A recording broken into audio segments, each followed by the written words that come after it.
नमस्कार, जय श्री कृष्णा। कैसे हैं आप? प्रारंभ करें गीता माता पर ध्यान के साथ में। पार्थाय प्रतिबोधितां भगवता नारायणेन स्वयं व्यासेन ग्रथितां पुराण मुनिना मध्ये महाभारतम् अद्वैतामृतवर्षिणीं भगवतीम् अष्टादशाध्यायिनीम् अम्ब त्वामनुसन्ददामि भगवत् गीते भवद्वेषिणी। कैसे हैं आपका पुनः जो मैंने आश्रय लिया है बात को आगे बढ़ाने के लिए, क्योंकि अक्सर ऐसा होता है कि हम अपने आप को जब ये पूछते हैं कि कैसे हैं आप, तो हमको पता ही नहीं होता है कि मैं कैसा हूं। हमारे अंदर इतनी विविध दिशाओं में बहने वाले विचारों का एक कलरव होता है, उसकी एक स्थिर तस्वीर लेना हमारे लिए बहुत मुश्किल हो जाता है। तो जो कुछ है उसके अंदर एक समन्वय जीवन में अनिवार्यता है, और समन्वय साधने की दृष्टि से जो ध्यान योग है, जो श्रीमद् भगवद गीता है, वो बहुत उपयोगी है। तो आश्रय जब श्रीमद् भगवद गीता का लेते हुए हम 7वें अध्याय के तीसरे श्लोक की तरफ बढ़ रहे हैं, तो रुकें क्यों, चलते हैं। मनुष्याणां सहस्रेषु कश्चिद्यत्तति सिद्धये यततामपि सिद्धानां कश्चिन्मां वेत्ति तत्वतः। इसमें जो बात कृष्ण भगवान ने अर्जुन जी को संबोधित करते हुए अपने समग्र स्वरूप का वर्णन करने की दिशा में आगे जाते हुए कही है साहब। क्योंकि जो दूसरा श्लोक था उसमें उन्होंने ये कहा था कि मैं तेरे लिए इस विज्ञान सहित तत्व ज्ञान को संपूर्णतया कहूंगा, और ऐसा है ये जिसको जानने के बाद में कुछ भी जानना शेष नहीं रह जाता। तो ऐसा जिसको जानने के बाद कुछ भी जानना शेष नहीं रह जाता, तो ऐसा लगता है कि सबके मन में होगा कि भाई मैं भी जान लूं, क्योंकि हम चाहते तो है जानना, और हमने ये भी सुना है कि नॉलेज इज पावर, यानी ज्ञान जो है वो शक्ति है। तो फिर क्यों नहीं जानना चाहेंगे। तो तीसरे श्लोक में कृष्ण भगवान ने ये कहा, मनुष्याणाम सहस्त्रेषु कश्चित् व्यतति सिद्धये यततामपि सिद्धानाम कश्चिन् मां वेत्ति तत्त्वतः, कि हजारों मनुष्यों में से कोई एक मेरी प्राप्ति के लिए यत्न करता है। ध्यान दीजिएगा, हजारों जो संख्यात्मक दृष्टि से है, ये करोड़ों को भी कह रहा है, या करोड़ों के आगे 100 करोड़ों को भी कह रहा है। मतलब बहुत ही दुर्लभ है ये ऐसा मनुष्य होना जो कि भगवत प्राप्ति के लिए प्रयत्न करता है। अगर आप कर रहे हैं तो आप बधाई के पात्र हैं, और अब करोड़ों में से एक हैं। पर उसके बाद में है कि प्रयत्न करने वाले जो है ना, उसमें से भी क्या है, कोई एक है जो योगियों में, सिद्धों में, वो भगवान के परायण होकर, समर्पित होकर, आश्रय लेकर, पूरी तरह से भगवत आश्रय लेकर उनको यथार्थ रूप से जानता है। तो कई बार ईश्वर का जो स्वरूप है उसको लेकर भी तरह तरह की भ्रांतियां हो जाती हैं, और हम अपने अपने मन के हिसाब से भी कई बार अपना ईश्वर गढ़ लेते हैं। उसमें जो शास्त्र प्रमाण देते हैं उनकी तरफ ध्यान देने की फुर्सत हम अपने मन से लेते नहीं हैं, और मन में जो कल्पनाएं आती हैं उनको लेके कि भगवान ऐसा करें तो भगवान है, ऐसा ना करे तो नहीं है। अब इससे इस तरह हम करते क्या है कि हम अपने आप को भगवान से भी बड़ा मान लेते हैं। तो अब हमने अपने को भगवान से बड़ा मान लिया, तो फिर स्वाभाविक है कि वो जिसे हम भगवान समझ रहे हैं वो भगवान नहीं, कुछ और हो जाता है, वो हमारे मन की कल्पना हो जाती है। क्षमा करिएगा, ऐसा कई मनुष्यों के साथ में हो जाता है। हम और आप उसके अपवाद हो भी सकते हैं, न भी हो सकते हैं, दोनों संभावनाएं साथ रखते हुए ये जो पहली बात आपने यानी कृष्ण भगवान ने कही कि हजारों मनुष्यों में से कोई एक मेरी प्राप्ति के लिए प्रयत्न करता है, ऐसा क्यों है? सोचे आप, मैं भी आपके साथ सोच रहा हूं। तो इसलिए है क्योंकि हमें लगता है भगवान से ज्यादा इंटरेस्टिंग, ज्यादा महत्वपूर्ण, ज्यादा रसमय कुछ और है।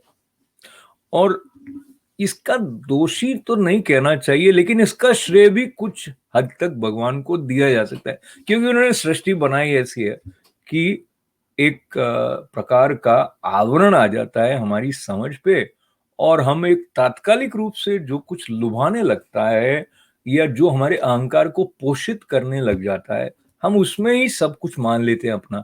अपनी जो आइडेंटिटी है वो हम कुछ घटनाओं, कुछ व्यक्तियों के साथ संबंध, कुछ उपलब्धियों इत्यादि के साथ जोड़कर देख लेते हैं। ठीक है, तो ये तो हो गया इस श्लोक का पहला हिस्सा कि मनुष्याणाम सहस्त्रेषु कश्चित् यतति सिद्धये, और दूसरा हिस्सा जो है वो लेवल को और ऊपर कर देता है।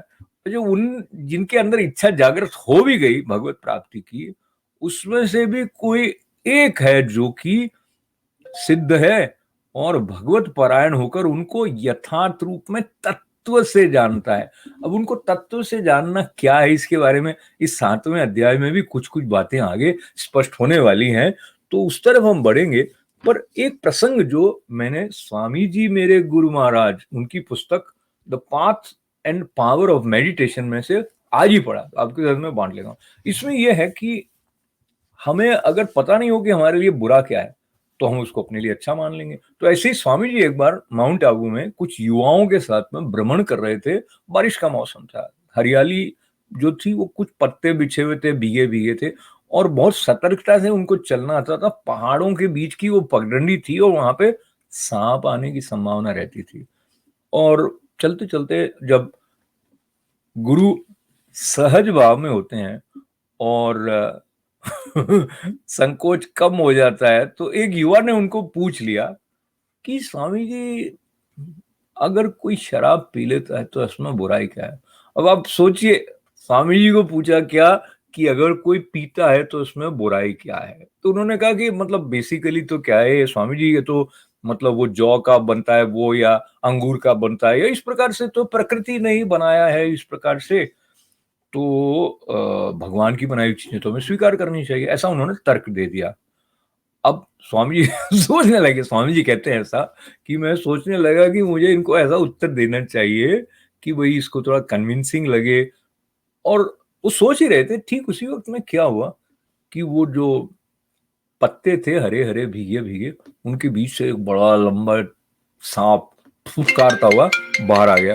तो जब वो फुफकारता हुआ सांप बाहर आया ना, तो क्या हुआ, भागे उठ के सब जने। उठ के का मतलब कोई उधर चट्टान थी तो वहां पे चढ़ गए, और बहुत ही मतलब भयावना लग रहा था ऐसा वो बताते हैं।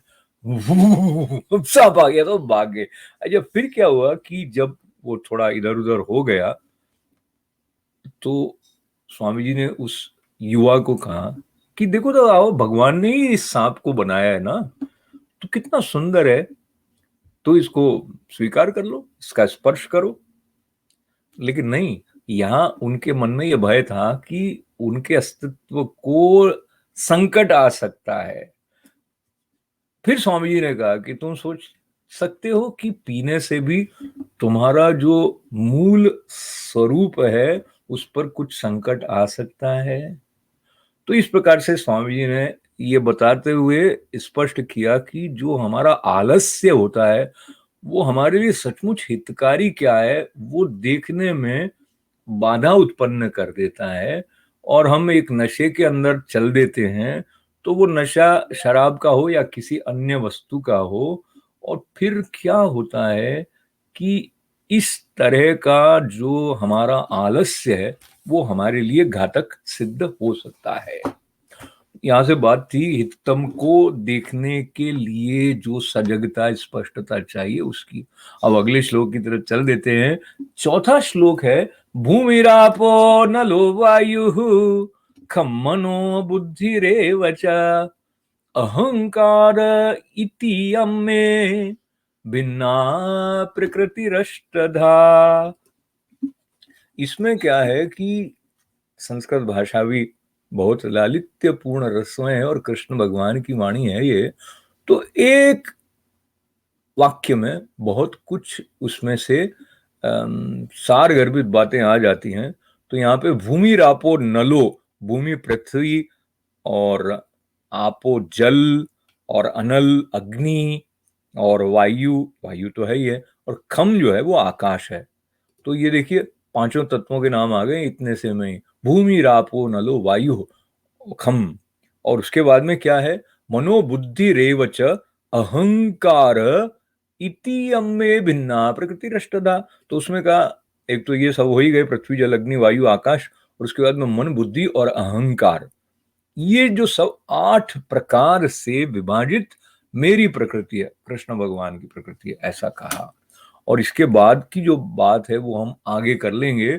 आज का समापन करने से पहले ये जो प्रकृति के 8 प्रकार बताए हैं, इसके अलावा एक दूसरी प्रकृति है जो कल हम चर्चा करेंगे। पर इसमें भी ये पता चलता है कि हम, और ये जो प्रकृति जिसे हम बाहर की प्रकृति मान लेते हैं, यानी कि पृथ्वी जल वायु इत्यादि, और हमारा जो मन बुद्धि अहंकार है, ये इनका मूल एक ही है। इसलिए क्या है कि ये हम प्रकृति में जाते हैं तो प्रसन्न होते हैं, क्योंकि एक अपनापन है, एक सहज, एक इनबिल्ट, एक अनुस्यूत अपनापन प्रकृति के साथ हमारा है। और इस प्रकृति के साथ समन्वय स्थापित करते हुए अपने भीतर के सर्वोत्तम तक कैसे जाएं, उसके बारे में आगे कृष्ण भगवान हमको और बताएंगे, तो हम उसको जानेंगे और फिर आनंद को और बढ़ाएंगे। और आज वहां जाएंगे जहां हम कहते हैं बहुत बहुत धन्यवाद के साथ में, ओम पूर्णमदः पूर्णमिदं पूर्णात् पूर्णमुदच्यते पूर्णस्य पूर्णमादाय पूर्णमेवावशिष्यते। ओम शांति शांति शांति। सबका मंगल, सबका कल्याण। जय श्री कृष्ण।